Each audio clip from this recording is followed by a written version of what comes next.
등기를 신청할 때는 무조건 신청서를 제출해야 된다. 전자신청도 역시 신청서를 제출한 것과 다를 바는 없겠죠.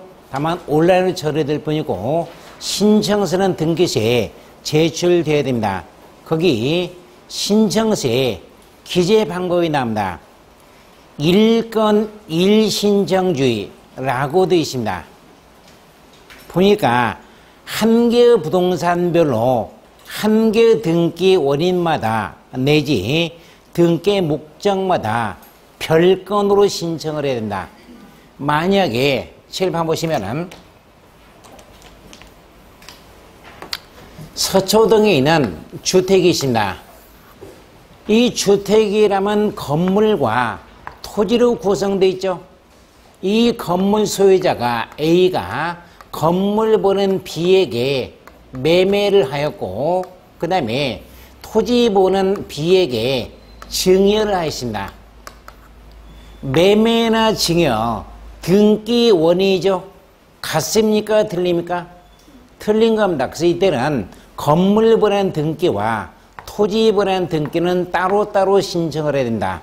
이게 등기 원인이 같아도 만약에 같은 매매이지만은 만약에 이건 8월 29일 날 매매를 했고 이건 8월 30일 날 매매했다면은 이건 원인이 다르기 때문에 별건으로 따로따로 신청을 해야 된다. 마찬가지로 같은 매매이지만은 무슨 일인지 지네들이 건물은 B에게 매매하고 토지는 C에게 매매합니다. 한 건으로 신청할 수 있을까요? 그럴 수가 없다는 겁니다. 이런 경우는 별로 없겠지만은 만에 하나 이런 경우도 있습니다. 건물과 토지 소유자가 다를 수도 있겠죠. 그렇죠? 왜냐면은 토지는 이 양반이 자기 아버지로 상속받은 거고 건물은 그 남편이 건물 신고해가지고 자기 명으로 등기를 했습니다. 토지 건물의 소유자가 다른 경우도 왕왕 있습니다. 잘 같이 살다가 이번에 A와 B가 C에게 매매를 했습니다. 한 건으로 신청할 수 있을까요? 따로따로 신청을 해야 될까요? 실무상 요거 실수 많이 합니다. 그림 그려놓으시고 그러니까 건물과 토지 소유자가 다릅니다.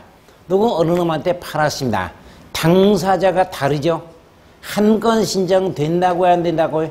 안 된다는 건물 따로 토지 따로 신청해야 되고 마찬가지로 이런 경우는 별로 없겠지만은 여기 건물 소유자 토지 소유자 똑같습니다. 근데 건물은 B에게 매매를 하고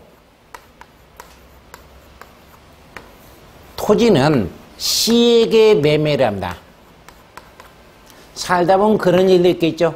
한 건 신청 된다고요? 안 된다고요? 무조건 안 되는 겁니다. 그건 따로따로 신청을 해야 됩니다. 별것도 아닌 것 같지만은 안 되는 등기를 신청하면은 보정명령의 여지가 없고 무조건 각하의 대상이 되는 겁니다.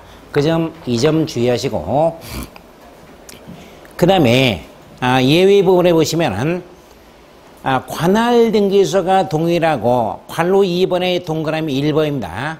관할등기소가 동일하고 등기 원인과 등기 목적이 동일하다면 한 건으로 신청할 수 있습니다. 이건 조금 전에 얘기했고요.